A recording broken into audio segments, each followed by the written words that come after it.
ನಮಸ್ಕಾರ ಸ್ನೇಹಿತರೆ. ಅಮೆರಿಕ ಜೊತೆಗೆ ಮೋದಿ ನೇತೃತ್ವದ ಭಾರತ ಸರ್ಕಾರ ಟ್ರೇಡ್ ಡೀಲ್ಗೆ ಒಪ್ಕೊಂಡಿದೆ. ಅಫಿಷಿಯಲ್ ಆಗಿ ಈ ಡೀಲ್ ಇನ್ನೂ ಆಗಿಲ್ಲ, ಡೀಲ್ ಕಂಪ್ಲೀಟ್ ಆಗಿಲ್ಲ. ಆದ್ರೆ ಮೋದಿ ಹಾರತುರಾಯಿ ಹಾಕಿಸ್ಕೊಂಡು ಗಡದ್ದಾಗಿ ಸನ್ಮಾನ ಮಾಡಿಸ್ಕೊಂಡಿದ್ದಾರೆ. ಮೋದಿ ಎಲ್ಲದಕ್ಕೂ ನೆಹರು ಕಾರಣ ಅವರೇ ಎಲ್ಲ ಈ ರೀತಿ ಭಾರತ ಆಗೋದಕ್ಕೆಲ್ಲ ಕಾರಣ ಅಂತ ಅವರ ಹೆಸರನ್ನ ಪದೇ ಪದೇ 1000 ಬಾರಿ ಜಪ ಮಾಡ್ತಾ ಬಂದಿದ್ದಾರೆ. ಆದ್ರೆ ನೆಹರು ಅವರ 1949ರ ವಿದೇಶಾಂಗ ನೀತಿಗೆ, ಭಾರತದ ಸಮಗ್ರತೆಗೆ, ಭಾರತದ ಘನತೆ ಮತ್ತು ಶಕ್ತಿಗೆ ಮೋದಿ ಎಷ್ಟು ಡ್ಯಾಮೇಜ್ ಮಾಡಿದ್ದಾರೆ ಇದನ್ನ ಹಿಂದಿನ ವಿಡಿಯೋದಲ್ಲಿ ನಾವು ನೋಡಿದ್ವಿ. ಈ ವಿಡಿಯೋದಲ್ಲಿ ನಾವು ಒಪ್ಪಂದದ ಇನ್ನಷ್ಟು ಸಮಸ್ಯೆಗಳ ಬಗ್ಗೆ ನೋಡೋಣ. ನಾನು ಚರಣೈ ಬರ್ನಾಡ್. ನೀವಿನ್ನು ಪೀಪಲ್ ಟಿವಿಯ ಯೂಟ್ಯೂಬ್ ಚಾನೆಲ್ಗೆ ಸಬ್ಸ್ಕ್ರೈಬ್ ಆಗದೇ ಇದ್ದಲ್ಲಿ ಈಗಲೇ ಸಬ್ಸ್ಕ್ರೈಬ್ ಆಗಿ, ಹಾಗೆ ಬೆಲ್ ಐಕನ್ ಒತ್ತೋದಕ್ಕೆ ಮರಿಬೇಡಿ. ನಮ್ಮ ಫೇಸ್ಬುಕ್, ಇನ್ಸ್ಟಾಗ್ರಾಮ್, ಟ್ವಿಟರ್ ಪೇಜ್ಗಳನ್ನ ಫಾಲೋ ಮಾಡೋದಕ್ಕೆ ಮರಿಬೇಡಿ.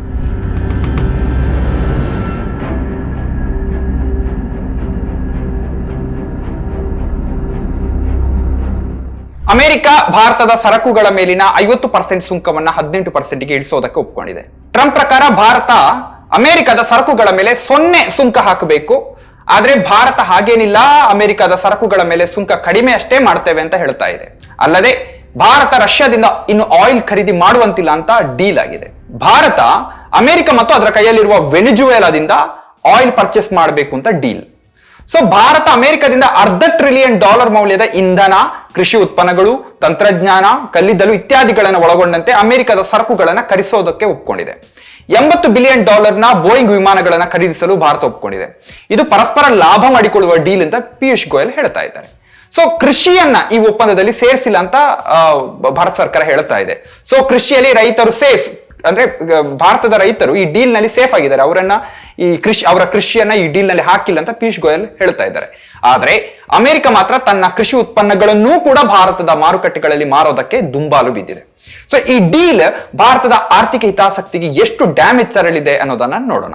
1998ರಲ್ಲಿ ಪ್ರಧಾನಿ ಅಟಲ್ ಬಿಹಾರಿ ವಾಜಪೇಯಿ, ಆಗಿನ ಪ್ರಧಾನಿ ವಾಜಪೇಯಿ ಅವರ ಸರ್ಕಾರ ಪೋಖ್ರಾನ್ ನಲ್ಲಿ ಪರಮಾಣು ಟೆಸ್ಟ್ ಅನ್ನ ಮಾಡಿದ್ರು. ಆಗ ಅಮೆರಿಕ ಮತ್ತೆ ಭಾರತದ ಮಧ್ಯೆ ಒಂದು ಸಣ್ಣ ಗುದ್ದಾಟ ನಡೀತಲೇ ಇತ್ತು. ಆ ಗುದ್ದಾಟ ಇದ್ದಾಗ್ಲೂ ಕೂಡ ಭಾರತೀಯ ಸರಕುಗಳ ಮೇಲೆ ಅಮೆರಿಕ ಹಾಕಿದ್ದ ಸುಂಕ ಕೇವಲ 3.31%. ಇನ್ನು 2014ರಲ್ಲಿ ಆಗಿನ ಪ್ರಧಾನಿ ಮನಮೋಹನ್ ಸಿಂಗ್ ನೇತೃತ್ವದಲ್ಲಿ ಪರಮಾಣು ಒಪ್ಪಂದಕ್ಕೆ ಸಹಿ ಹಾಕಿದ ನಂತರ ಕೂಡ ಅಮೆರಿಕದ ಸರಾಸರಿ ಸುಂಕಗಳು ಭಾರತದ ಉತ್ಪನ್ನಗಳ ಮೇಲೆ 2.93%ಗೆ ಇಳಿದಿತ್ತು. ಸೊ ಮೋದಿ ಇಷ್ಟೆಲ್ಲ ಸರ್ಕಸ್ ಮಾಡ್ತಾರೆ, ತಿಪ್ಪರ್ಲಾಗ ಹಾಕ್ತಾರೆ, ಟ್ರಂಪ್ ಮೇರಾ ಭಾಯ್ ಅಂತಾರೆ. ಎಷ್ಟು ಕುಣಿದಾಡಿದ್ರು ಈ ಡೀಲ್ ನಲ್ಲಿ ಅಮೆರಿಕ ಭಾರತದ ಮೇಲೆ ಹಾಕಿರುವ ಸುಂಕ 2014ರಲ್ಲಿ ಇದ್ದ ಸುಂಕಕ್ಕಿಂತ 15.07% ಹೆಚ್ಚು, ಅಂದ್ರೆ 18%. ಇದಲ್ಲದೆ ಉಕ್ಕು, ತಾಮ್ರ, ಅಲ್ಯೂಮಿನಿಯಂ, ಆಟೋಮೊಬೈಲ್ ಕಾಂಪೋನೆಂಟ್ಗಳಂತಹ ವಸ್ತುಗಳಲ್ಲಿ ಅಮೆರಿಕಕ್ಕೆ ಸುಮಾರು $8.3 ಕೋಟಿ ಮೌಲ್ಯದ ವಸ್ತುಗಳು ಭಾರತದಿಂದ ರಫ್ತು ಆಗ್ತಾ ಇದೆ. ಸೊ ಭಾರತದಿಂದ ಅಮೆರಿಕಕ್ಕೆ ರಫ್ತು ಆಗುವ ಒಟ್ಟು ಸರಕಿನ 10.4% ಉಕ್ಕು, ತಾಮ್ರ, ಆಟೋಮೊಬೈಲ್ ಇಂಥವೇ ಇವೆ, ಆಟೋಮೊಬೈಲ್ನ ಕಾಂಪೊನೆಂಟ್ಗಳು. 1962ರ US ವ್ಯಾಪಾರ ವಿಸ್ತರಣಾ ಕಾಯ್ದೆಯ ಸೆಕ್ಷನ್ 232ರ ಅಡಿಯಲ್ಲಿ ಈಗಾಗಲೇ ಏನು ಹೇಳಿದೆ, ಉಕ್ಕು, ತಾಮ್ರ ಇಲ್ಲ, ಇವುಗಳ ಮೇಲೆ ಹಾಕಲಾಗಿರುವ ಸುಂಕದಲ್ಲಿ ಯಾವುದೇ ಬದಲಾವಣೆ ಆಗೋದಿಲ್ಲ. ಈಗ ಭಾರತ ಮತ್ತೆ ಅಮೆರಿಕದ ನಡುವೆ ಆಗಿರುವ ಈ ಮುಕ್ತ ವ್ಯಾಪಾರದ ಒಪ್ಪಂದ ಏನಿದೆ, ಅದು ಸಹಿ ಹಾಕಿದ್ರೂ ಕೂಡ ಈ ಸುಂಕಗಳನ್ನ ಮನ್ನಾ ಮಾಡೋದಕ್ಕೆ ಆಗಲ್ಲ. ಆ ಕಾರಣದಿಂದಾಗಿ ಈ ವಲಯಗಳಲ್ಲಿ ಭಾರತೀಯ ಸರಕುಗಳು 20ರಿಂದ 50% ನಡುವೆ ಸುಂಕಗಳನ್ನ ತೆರಬೇಕಾಗ್ತದೆ. ಇದನ್ನೆಲ್ಲ ಬಿಜೆಪಿ ಹೇಗೆ ಸಮರ್ಥನೆ ಮಾಡಿಕೊಳ್ತಾ ಇದೆ ಅಂದ್ರೆ ಅದನ್ನು ನೋಡಿದ್ರೆ ನಗು ಬರುತ್ತೆ. ಕೆಲವರು ಬಾಂಗ್ಲಾದೇಶ ಮತ್ತೆ ವಿಯೆಟ್ನಾಂಗೆ 20%, ಪಾಕಿಸ್ತಾನಕ್ಕೆ 19%, ಚೀನಾಕ್ಕೆ 34%, ಅಮೆರಿಕ ಸುಂಕ ಹಾಕಿದೆ, ಭಾರತಕ್ಕೆ ಕಡಿಮೆ ಹಾಕಿದೆ ಅಂತ ಹೇಳ್ತಿದ್ದಾರೆ. ನಮ್ಮದು ಅದಕ್ಕಿಂತ ಕಡಿಮೆ ಅಂತ ಹೇಳ್ತಾ ಇದ್ದಾರೆ. ಈ ರಾಷ್ಟ್ರಗಳಲ್ಲಿ ಹಲವು ವಿಶೇಷ ಸಾಮಾನ್ಯೀಕೃತ ಆದ್ಯತೆಗಳ ವ್ಯವಸ್ಥೆ, ಅಂದ್ರೆ generalised system of preferences GSP ಮೂಲಕ 5% ರಿಯಾಯಿತಿಗಳನ್ನ ಈ ದೇಶಗಳು ಪಡಿತವೆ. ಭಾರತಕ್ಕೂ ಈ 5% ರಿಯಾಯಿತಿ ಇತ್ತು, ಆದ್ರೆ ಅದನ್ನ ಈಗ ಅಮೆರಿಕ ಹಿಂದೆ ತೆಗೆದುಕೊಂಡಿದೆ. ಸೊ ಚೀನಾ, ಬಾಂಗ್ಲಾದೇಶ, ವಿಯೆಟ್ನಾಂನಂತಹ ದೇಶಗಳಿಗೆ ಭಾರತಕ್ಕಿಂತ ಕಾಂಪಿಟೇಟಿವ್ ಅಡ್ವಾಂಟೇಜ್ ಜಾಸ್ತಿ ಇದೆ. ಯಾಕಂದ್ರೆ ಈ ದೇಶಗಳು ರೀಜನಲ್ ಸಪ್ಲೈ ಚೈನ್ಗೆ ಚೆನ್ನಾಗಿ ಇಂಟಿಗ್ರೇಟ್ ಆಗಿದ್ದಾವೆ.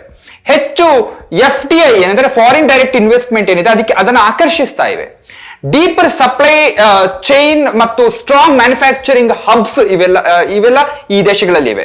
ಕಳೆದ 11 ವರ್ಷಗಳಲ್ಲಿ ಬಿಜೆಪಿ ಸರ್ಕಾರದ ಕೈಯಲ್ಲಿ ಇದೆಲ್ಲ ಮಾಡೋದಕ್ಕಾಗ್ಲಿಲ್ಲ. ಈಗ ಅಮೆರಿಕ ಭಾರತದಲ್ಲಿ ತನ್ನ ಉತ್ಪನ್ನಗಳಿಗೆ 0 ಸುಂಕವನ್ನ ಕೇಳ್ತಾ ಇದೆ. 0 ಆಗದೇ ಇದ್ರೂ ಕೂಡ ಭಾರತ ಸರ್ಕಾರ ಅದನ್ನ ಕಡಿಮೆ ಅಂತೂ ಮಾಡ್ತದೆ. ಇನ್ನು ಯಾವ ಕರ್ಮಕ್ಕೆ ಈ ಬಿಜೆಪಿಯವರು ಕುಣಿದು ಕುಪ್ಪಳಿಸ್ತಾ ಇದ್ದಾರೆ ಗೊತ್ತಿಲ್ಲ. ಎರಡನೇದಾಗಿ ಟ್ರಂಪ್ ಪ್ರಕಾರ ನರೇಂದ್ರ ಮೋದಿ ರಷ್ಯಾದಿಂದ ಆಯಿಲ್ ಪರ್ಚೇಸ್ ಅನ್ನ ಮಾಡೋದನ್ನ ನಿಲ್ಲಿಸೋದಕ್ಕೆ ಒಪ್ಕೊಂಡಿದ್ದಾರೆ. ಇದರಿಂದ ಭಾರತದ ರಿಫೈನರಿಗಳು ಬಿಜೆಪಿ ಸರ್ಕಾರದಿಂದ ರಷ್ಯನ್ ಆಯಿಲ್ ಫ್ಯೂಚರ್ ಏನು ಅಂತ ಕ್ಲಾರಿಟಿಯನ್ನ ಕೇಳ್ತಾ ಇದ್ದಾರೆ. ಆದ್ರೆ ಇದು ಏನು ದೊಡ್ಡ ಇಂಪ್ಯಾಕ್ಟ್ ಆಗಲ್ಲ ಇದರಿಂದ. ಯಾಕಂದ್ರೆ HSBC ಗ್ಲೋಬಲ್ ರಿಸರ್ಚ್ ರಿಪೋರ್ಟ್ ಪ್ರಕಾರ ರಷ್ಯನ್ ಆಯಿಲ್ ಇಂಪೋರ್ಟ್ ನಮ್ಮ ಟೋಟಲ್ ಆಯಿಲ್ ಇಂಪೋರ್ಟ್ ನಲ್ಲಿ 2025 4ನೇ ಆರ್ಥಿಕ ವರ್ಷದಲ್ಲಿ 31% ಇದ್ದದ್ದು ಜನವರಿ 2026ರಲ್ಲಿ 9%ಗೆ ಇಳಿದಿದೆ. ಈ ಹಿಂದೆ ಕೂಡ ಟ್ರಂಪ್ ಮಾತನ್ನ ಒಬ್ಬೆ ಮಾಡಿದ್ರು. ಟ್ರಂಪ್ ಏನ್ ಆದೇಶ ಕೊಡ್ತಾನೆ ಅದನ್ನ ಮೋದಿ ಅವರು ಕೈ ಮುದ್ಕೊಂಡು ಒಪ್ತಾ ಇದ್ರು. 2019ರಲ್ಲಿ ಟ್ರಂಪ್ ಸರ್ಕಾರದ ಒತ್ತಡಕ್ಕೆ ಮಣಿದು ಭಾರತ ಇರಾನ್ ಮತ್ತೆ ವೆನಿಜುವೆಲಾದಿಂದ ನೇರ ತೈಲ ಆಮದನ್ನ ಮಾಡ್ಕೊಳ್ಳೋದನ್ನ ನಿಲ್ಲಿಸಿತ್ತು. ಹೀಗೆ ಸತತವಾಗಿ ಅಮೆರಿಕದ ಮಾತು ಕೇಳುವಂತ ಸ್ಥಿತಿಗೆ ನಮ್ಮ ಭಾರತವನ್ನ ವಿಶ್ವಗುರು ಯಾಕೆ ತಂದು ನಿಲ್ಲಿಸಿದ್ರು? ಭಾರತದ ಆಮದು ನೀತಿಗಳನ್ನ ಟ್ರಂಪ್ ನಿರ್ಧರಿಸುವಂತೆ ಮೋದಿಜಿ ಯಾಕೆ ಬಿಟ್ರು ಗೊತ್ತಿಲ್ಲ. ಟ್ರಂಪ್ ಹೇಳ್ತಿದ್ದಾನೆ ಮೋದಿ ಸುಮಾರು 45.5 ಲಕ್ಷ ಕೋಟಿ ಬೆಲೆಯ ಅಮೆರಿಕನ್ ಗೂಡ್ಸ್ ಗಳನ್ನ ಖರೀದಿಸೋದಕ್ಕೆ ಒಪ್ಕೊಂಡಿದ್ದಾರೆ ಅಂತ. ಇದು ನಮ್ಮ 2026-27 ಬಜೆಟ್ ನ ಟೋಟಲ್ ಎಕ್ಸ್ಪೆಂಡಿಚರ್ ಏನಿತ್ತು 53.5 ಲಕ್ಷ ಕೋಟಿ, ಅದಕ್ಕೆ ಹತ್ರ ಇದೆ ಆ ಅಮೌಂಟ್. 2025ರಲ್ಲಿ US ಇಂಡಿಯಾ ಬಿಲಾಟ್ರಲ್ ಟ್ರೇಡ್ ಏನಿತ್ತು ಅದು ಸುಮಾರು 11.95 ಲಕ್ಷ ಕೋಟಿ ಇತ್ತು. ಅದರಲ್ಲಿ ನಮ್ಮ ದೇಶ ಅಮೆರಿಕದಿಂದ ಆಮದು ಮಾಡಿಕೊಳ್ತಾ ಇದ್ದದ್ದು ಸುಮಾರು 4.12 ಲಕ್ಷ ಕೋಟಿಯ ಗೂಡ್ಸ್.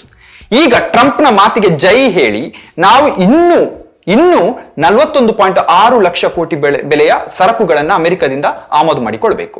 ಇಷ್ಟು ದೊಡ್ಡ ಸಮಸ್ಯೆ ಇದು ಆಗ್ತದೆ ಗೊತ್ತಿಲ್ಲ. 2025ರಲ್ಲಿ ನಮ್ಮ ಟೋಟಲ್ ಇಂಪೋರ್ಟ್ ಬಿಲ್ ಏನಿತ್ತು ಅದು 82.7 ಲಕ್ಷ ಕೋಟಿ ಇತ್ತು. ಟ್ರೇಡ್ ಡೆಫಿಸಿಟ್ ಸುಮಾರು 23.8 ಲಕ್ಷ ಕೋಟಿ ಇತ್ತು. ಈಗ ದಿಢೀರ್ ನಾವು 45.5 ಲಕ್ಷ ಕೋಟಿಯ ಗೂಡ್ಸ್ ಅನ್ನು ಅಮೆರಿಕದಿಂದ ಪರ್ಚೇಸ್ ಮಾಡಿದ್ರೆ ನಮ್ಮ ಟ್ರೇಡ್ ಡೆಫಿಸಿಟ್ ಇನ್ನೂ ದೊಡ್ಡದಾಗಿ ಬೆಳೀತದೆ. ಇದರಿಂದ ಏನೇನು ಸಮಸ್ಯೆ ಆಗುತ್ತೆ ನಮ್ಮ ಆರ್ಥಿಕತೆಯ ಮೇಲೆ ಅಂತ ನಮ್ಮ ಹಣಕಾಸು ತಜ್ಞರೇ ಹೇಳಬೇಕು. ಮೋದಿಜಿ ಗೆದ್ದಿದ್ದಾರೆ ಅಂತ ಅವರ ಭಕ್ತರು ಸಂಭ್ರಮಿಸಿ ಹಾರತುರೈ ಹಾಕ್ತಾ ಇದ್ದಾರೆ. ಆದ್ರೆ ಎಲ್ಲವನ್ನ ನೋಡುವಾಗ ಇಡೀ ವ್ಯಾಪಾರವನ್ನ ಟ್ರಂಪ್ ಆಯುಧವಾಗಿ ಬಳಸಿದ ಹಾಗೆ ಕಾಣಿಸ್ತದೆ. ನಮ್ಮ ಆಮದುಗಳಲ್ಲಿ ಅರ್ಧಕ್ಕಿಂತ ಹೆಚ್ಚು ಅಮೆರಿಕದಿಂದ ಬಂದ್ರೆ ನಾವು ಅಮೆರಿಕದ ಬ್ಯಾಂಡ್ ವಾದ್ಯಕ್ಕೆ ತಕತೈ ಕುಣಿಯಬೇಕಾಗಬಹುದು. ಆಲ್ರೆಡಿ ನಾವು ಕುಣಿತಾ ಇದ್ದೇವೆ. ಅಮೆರಿಕ ತನ್ನ ಕೃಷಿ ಉತ್ಪನ್ನಗಳನ್ನೂ ಕೂಡ ಭಾರತದ ಒಳಗೆ ಸುರಿಯೋದಕ್ಕೆ ನೋಡ್ತಾ ಇದೆ. ಈಗಾಗಲೇ ಭಾರತ ಅಮೆರಿಕದಿಂದ ಸುಮಾರು 1.8 ಬಿಲಿಯನ್ US$ ಕೃಷಿ ಉತ್ಪನ್ನಗಳನ್ನ ಅಂದ್ರೆ ಈ ಬೀಜಗಳು, ಸೋಯಾಬೀನ್ಸ್, ಎಣ್ಣೆ, ಈಥೆಲ್ ಆಲ್ಕೋಹಾಲ್, ಹತ್ತಿ ಇಂಥದನ್ನೆಲ್ಲ ಆಮದು ಮಾಡಿಕೊಳ್ತಾ ಇದೆ.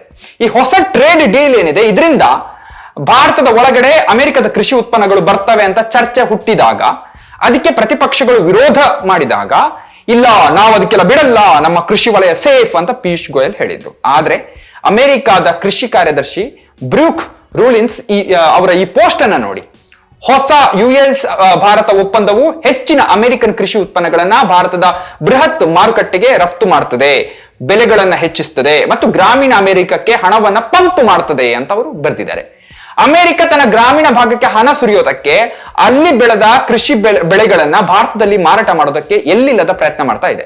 ಅಲ್ಲದೆ US ಸರ್ಕಾರ ಏನಿದೆ ಅಮೆರಿಕ ಸರ್ಕಾರ ಅಮೆರಿಕದಲ್ಲಿ 2025ರಲ್ಲಿ ತನ್ನ ಕೃಷಿ ವಲಯಕ್ಕೆ $40.5 ಬಿಲಿಯನ್ US$ ಸಬ್ಸಿಡಿಯನ್ನ ಕೊಟ್ಟಿದೆ. 2026ಕ್ಕೆ $44.3 ಬಿಲಿಯನ್ ಸಬ್ಸಿಡಿಯನ್ನು ಕೊಡೋದಕ್ಕೆ ಸಿದ್ಧ ಆಗಿದೆ. ಈಗ ಅಲ್ಲಿ ಬೆಳೆದ ಬೆಲೆಗಳಿಗೆ ಮಾರ್ಕೆಟ್ ಬೇಕು. ಭಾರತ ತನ್ನ ಬಲಿಕ ಬಕ್ರ ಆದೀತು ಅಂತ ಯೋಚನೆ ಮಾಡ್ತಾ ಇದೆ ಅಮೆರಿಕ. ಈಗಾಗಲೇ ಭಾರತ ಅಮೆರಿಕದಿಂದ ಕೃಷಿ ಉತ್ಪನ್ನಗಳಿಗೆ ಮಾರ್ಕೆಟ್ ಮಾಡಿಕೊಡ್ತದೆ ಅಂತ ಅಮೆರಿಕದ ಮಾಧ್ಯಮಗಳಲ್ಲಿ ಚರ್ಚೆ ನಡೀತಾ ಇದೆ. ಅದು ಕೂಡ 0 ಸುಂಕಕ್ಕೆ. ಸೊ ಇಲ್ಲಿಯವರೆಗೆ ಭಾರತದ ಡೈರಿ ಮತ್ತೆ ಕೃಷಿ ಮಾರುಕಟ್ಟೆಗಳನ್ನ ವಿದೇಶಿ ಕೃಷಿ ಉತ್ಪನ್ನಗಳಿಂದ ತುಂಬಾ ಎಚ್ಚರಿಕೆಯಿಂದ ದೂರ ಇಟ್ಟಿತ್ತು.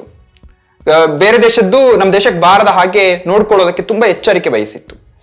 ಭಾರತೀಯ ಕೃಷಿ, ಡೈರಿ ಮತ್ತೆ ಸೂಕ್ಷ್ಮ ಸಣ್ಣ ಮಧ್ಯಮ ಉದ್ಯಮಗಳಿದ್ದಾವೆ MSWEಗಳು, ಇವು ವಿದೇಶಿ ಸ್ಪರ್ಧೆಯಿಂದ ಹಾಳಾಗದ ಹಾಗೆ ಅದನ್ನ ಕಾಪಾಡೋದಕ್ಕೆ ಭಾರತವು 2012 ಮತ್ತೆ 2019 ಎರಡರಲ್ಲೂ ಪ್ರಾದೇಶಿಕ ಸಮಗ್ರ ಆರ್ಥಿಕ ಪಾಲುದಾರಿಕೆ ನಿತ್ತು RCEP ಅದಕ್ಕೆ ಸಹಿ ಹಾಕಿರ್ಲಿಲ್ಲ.